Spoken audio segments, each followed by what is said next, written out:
नमस्कार दोस्तों। नमस्कार दोस्तों। अब हम अब नेक्स्ट हम चैप्टर की नेक्स्ट बात चैप्टर की करते बात हैं, करते हैं, network network devices. Devices. CCNA को सीसीएनए को डीपली समझने डीपली के समझने लिए के पहले लिए हमको पहले नेटवर्क हमको नेटवर्क डिवाइसेस डिवाइसेस और और लास्ट लास्ट जो हम लोग जो बात हम लोग करेंगे बात नेक्स्ट करेंगे चैप्टर में नेक्स्ट चैप्टर में ओएसआई मॉडल। ओएसआई फिर मॉडल। उसके बाद फिर हम उसके लोग बाद हम लोग सीसीएनए के सीसीएनए टॉपिक्स के को शुरू टॉपिक्स कर को शुरू देंगे। कर देंगे।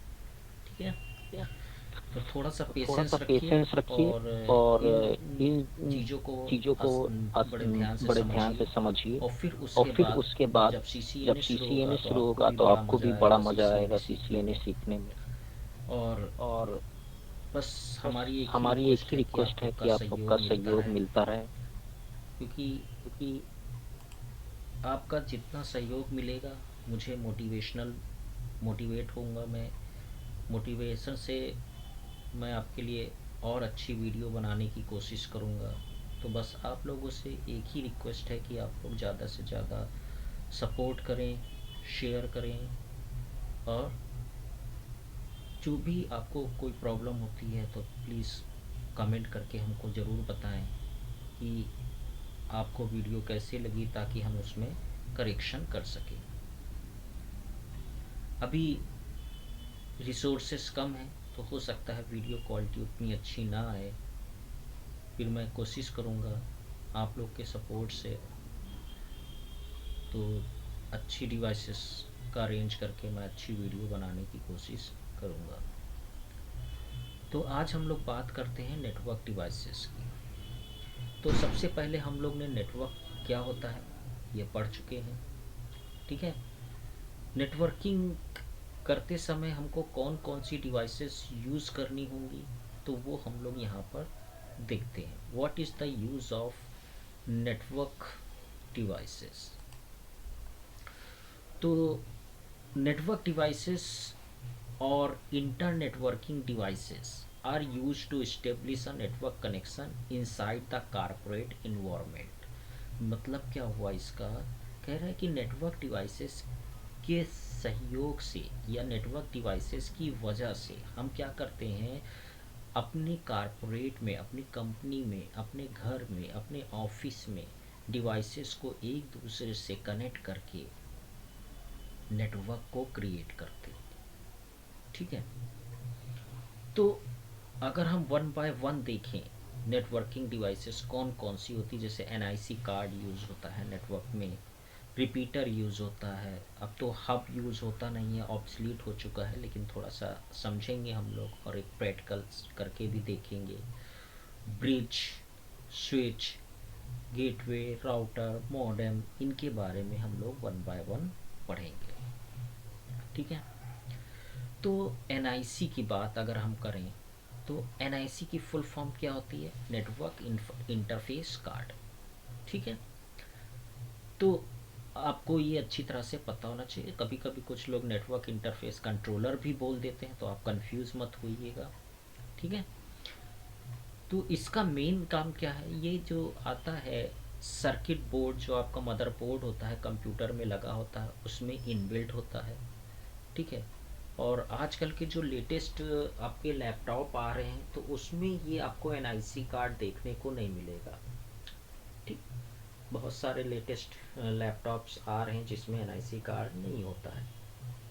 तो उस केस में अगर आपको नेटवर्क क्रिएट करना है तो वाईफाई के ज़रिए आप कर सकते हैं लैपटॉप से, और अगर आप चाहते हैं वायर्ड वाला तो आपके पास में यूएसबी आप यूज़ कर सकते हैं। जैसे यहाँ पर देखें तो टाइप ऑफ एनआईसी कितनी तरह की है। तो अगर इंटरनल, अगर डेस्कटॉप है आप अंदर लगाना चाहते हैं तो वायर्ड और वायरलेस दोनों इंटरनल आते हैं। आप पीसीआई स्लॉट पे इस तरह से परचेज करके लगा सकते हैं। ठीक है, और जो है वायरलेस वाला भी आप पीसीआई स्लॉट पे ही लगा सकते हैं। तो ये इंटरनल है। एक्सटर्नल मतलब आप यूएसबी से अपने एनआईसी कार्ड को लगाना चाहें तो वो भी आप लगा सकते हैं। ठीक है, तो दोनों ऑप्शन आपके पास में है। तो नेटवर्क, वायर्ड नेटवर्क क्रिएट करने के लिए या वाईफाई नेटवर्क क्रिएट करने के लिए आपके पास में एनआईसी कार्ड होना ज़रूरी है। ठीक है, इसके बाद करते हैं हम रिपीटर। तो रिपीटर क्या होता है, सिंपल जो है जैसे कि जो है आपने देखा होगा जनरली इस डिवाइस को भी एम्पलीफायर भी बोलते हैं कि जो है जो आपके जो है सिग्नल वीक हो जाते हैं उनको फिर से एम्पलीफाई करने के लिए हम लोग रिपीटर का यूज़ करते हैं।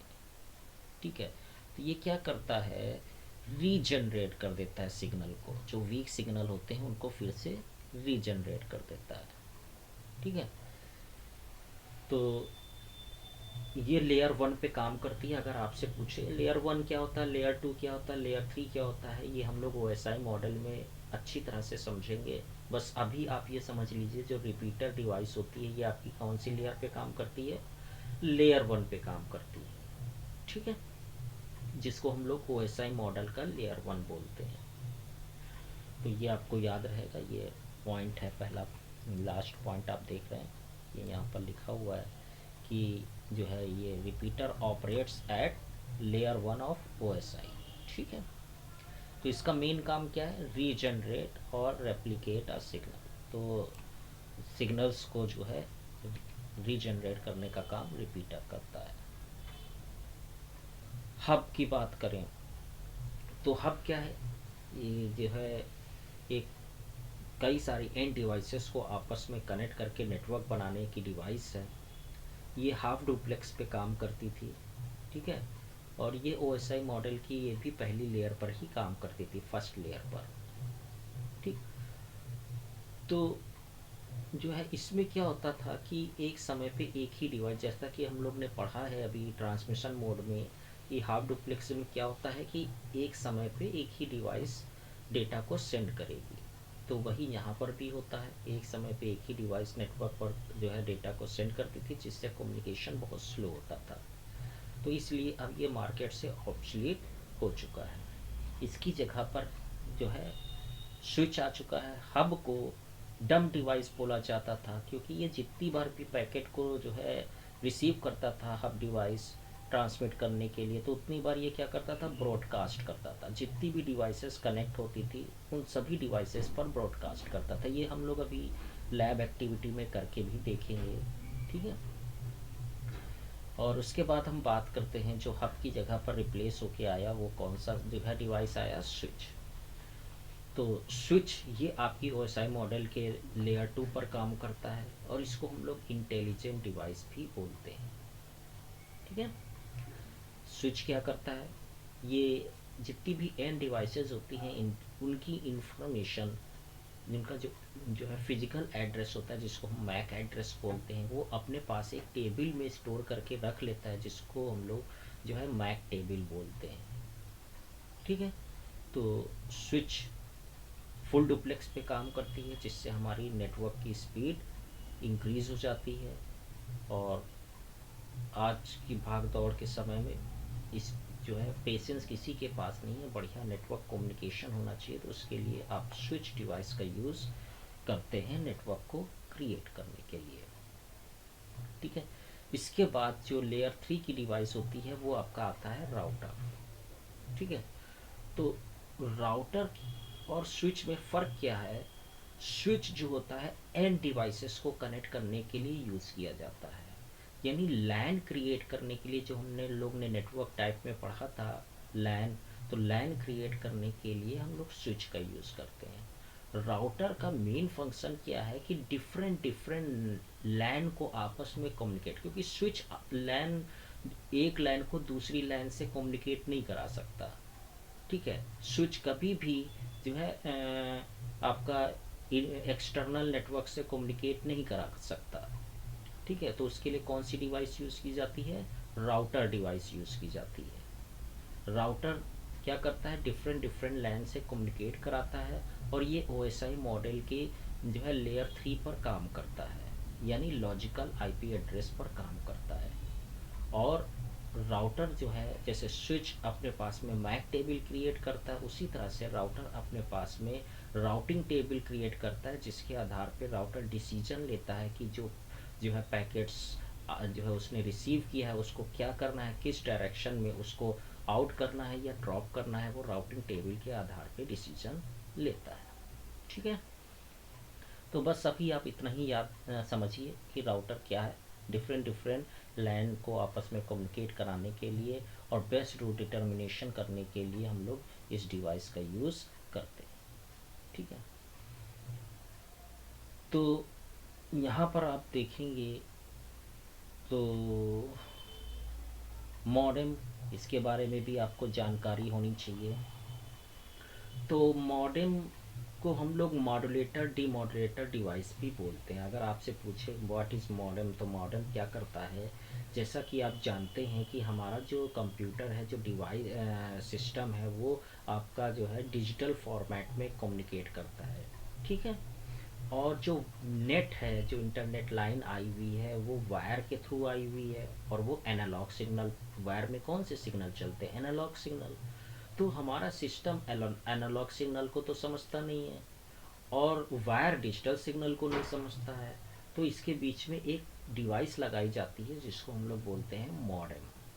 ठीक है, तो मॉडेम का काम क्या करना, मॉड्यूलेट और डीमॉड्यूलेट करने का काम है।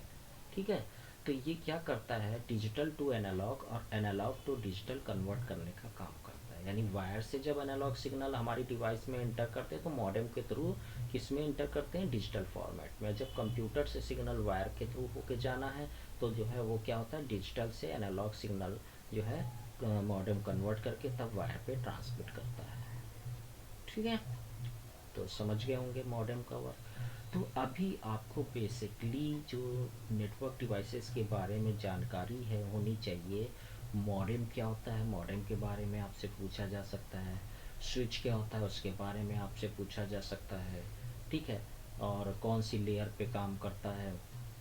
इसके अलावा जो है हब और स्विच में क्या डिफरेंस है, तो मैंने बता ही दिया कि हब डम डिवाइस है, स्विच इंटेलिजेंट डिवाइस है। अब हब क्या करता है कि हब जो है जितनी बार पैकेट को रिसीव या फ्रेम को रिसीव करता है उतनी बार वो जिधर से आया है उधर से छोड़ के सारे पोर्ट पे जो है ब्रॉडकास्ट करता रहता है। पर स्विच ऐसा नहीं करता, स्विच फर्स्ट टाइम खाली जो है ब्रॉडकास्ट करता है, उसके बाद वो फिर क्या करता रहता है, यूनिकास्ट करता है। तो ये जो है कम्युनिकेशन टाइप हैं कि आप यहाँ पर जो है देखेंगे कि यू ब्रॉडकास्ट, मल्टीकास्ट, यूनिकास्ट, ये भी वन टू वन अगर एक डिवाइस और दूसरी डिवाइस से सीधे कम्युनिकेट कर रही तो उसको यूनिकास्ट बोला जाता है।